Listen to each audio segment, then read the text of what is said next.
नमस्कार। स्वत्व के डिजिटल प्लेटफॉर्म पर आपका स्वागत है। विधानसभा का बजट सत्र चल रहा है। विधानसभा की अपनी एक गरिमा है और वह गरिमा उसके सदस्यों के नाते है, सदस्यों के व्यवहार के नाते हैं और विधानसभा में होने वाली कार्यवाही के नाते हैं। हम सभी जानते हैं कि विधानसभा विधायिका का एक मूर्त स्वरूप है, मंदिर है, जहाँ से कानून बनते हैं, जहां से जन आकांक्षाओं को पूरा करने के लिए कार्यपालिका को नियंत्रित करने का उपक्रम होता है। लेकिन बिहार विधानसभा में क्या हो रहा है? सत्ता पक्ष हो या प्रतिपक्ष एक दूसरे पर कीचड़ उछालने में व्यस्त हैं और ऐसे में जो प्रश्न है, प्रश्न के उत्तर मिल ही नहीं रहे या कुछ प्रश्नों का उत्तर आ भी रहा है तो बिल्कुल औपचारिकता मात्र है। ऐसे में कार्यपालिका पर जो नियंत्रण करने का जो टूल है, जो औजार है, भोथरा हो चुका है। विधानसभा हो या विधान परिषद हो, इसके दृश्यों को सामने रख करके हम आपसे बात करेंगे। विधानसभा में ऐसी अपेक्षा की जाती है कि सत्ता पक्ष के लोग प्रतिपक्ष की ओर से उठाए गए प्रश्नों का उत्तर दें, लेकिन हो क्या रहा है? विधानसभा में पिछले दिनों से 2 बार नेता प्रतिपक्ष का भाषण हुआ।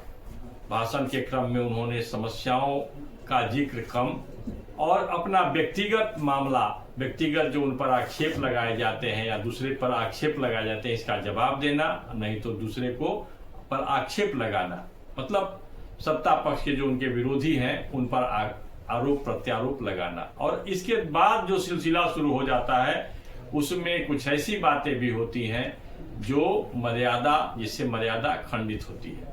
अब मान लीजिए नेता है प्रतिपक्ष के तेजस्वी प्रसाद यादव, उन्होंने बिहार के मुख्यमंत्री हो या उप मुख्यमंत्री हो, उन पर कटाक्ष करना शुरू कर दिया। और कटाक्ष भी वैसा जो स्तरहीन हो, जिसका जनता से कोई लेना देना नहीं, जिससे किसी का मनोरंजन भी नहीं होता हो। और इस प्रकार के कटाक्ष के माध्यम से और उसको उनके लोग वायरल भी कराते हैं। अब तो कार्यवाही जो भी है ऑनलाइन होता है, उसमें से सोशल मीडिया पर सारी बातें आ जाती हैं। तो विधानसभा में जो बहस होते हैं, जो एक दूसरे पर आरोप लगाते हैं, वे एक टूल्स के रूप में, एक औजार के रूप में उसका उपयोग हो रहा है। टूल किट की जो बात हम करते हैं कि फलाने व्यक्ति ने, फलाना नेता ने अपने प्रतिद्वंदी को क्या कहा, तो जब इस प्रकार की बातें होती हैं, राजनीतिक बातें होती हैं, वो भी ओछी राजनीतिक बातें होती हैं, जिसके माध्यम से एक दूसरे पर आरोप प्रत्यारोप लगाना, तो वहाँ जो है जनमत परिष्कार की बात गौण हो जाती है। तो जनमत परिष्कार की जो बातें गौण हो जाती है, लेकिन इसमें जो शब्दावली का जो व्यवहार किया जा रहा है, मेरा कहना है मुख्यमंत्री नीतीश कुमार और राबड़ी देवी के भी जुबान फिसलते रहे। मुख्यमंत्री नीतीश कुमार हो, ललन सिंह हो, इनके बारे में सार्वजनिक बयान उनका जो होता रहा है, वो इसकी चर्चा हम यहाँ नहीं कर रहे हैं। यहाँ तक कि इस प्रदेश के जो राज्यपाल होते हैं, राज्यपाल सबके होते हैं, राज्यपाल के बारे में राबड़ी देवी का जो बयान आया था सुंदर सिंह भंडारी के समय में, वह सभी जानते हैं। उनके विकलांग जो होने की जो अपंगता थी, उसका जिक्र करते हुए उन्होंने बहुत सारी बातें कही थी, जिसकी चर्चा करने की आवश्यकता नहीं है। लेकिन उसी प्रकार की प्रवृत्ति अब बिहार विधानसभा में फिर से हावी हो रही है। बिहार विधानसभा में मारपीट तक के नौबत आए। किसी नवीन सिन्हा जो थे, उनकी उंगली को काट लेने जैसी बातें हुई थी।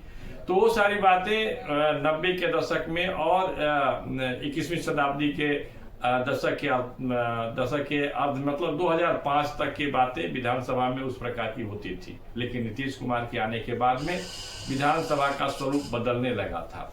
जनता दल, राजद की विधायकों की संख्या भी कम हो गई थी और जो भी विधायक बोलते थे वो तथ्य लेकर के बोलते थे, चाहे प्रतिपक्ष के भी नेता हों। तो अभी जो हो रहा है, जिसमें नीतीश कुमार का जो संबोधन होता है विधान परिषद में राबड़ी देवी को लेकर के, उनके जो शब्दावली होते हैं, वो निश्चित तौर से जो संसदीय मर्यादा है उसके विपरीत लगते हैं। वही बात राबड़ी देवी का भी है। राबड़ी देवी भी जब अपनी बात रखती हैं तो बात रखने में एक जो घरेलू महिला होती है, जब व्यथित हो जाती है, गुस्से में होती है, तो जिस प्रकार से बातें करती है उस प्रकार की बातें वो भी करते हैं।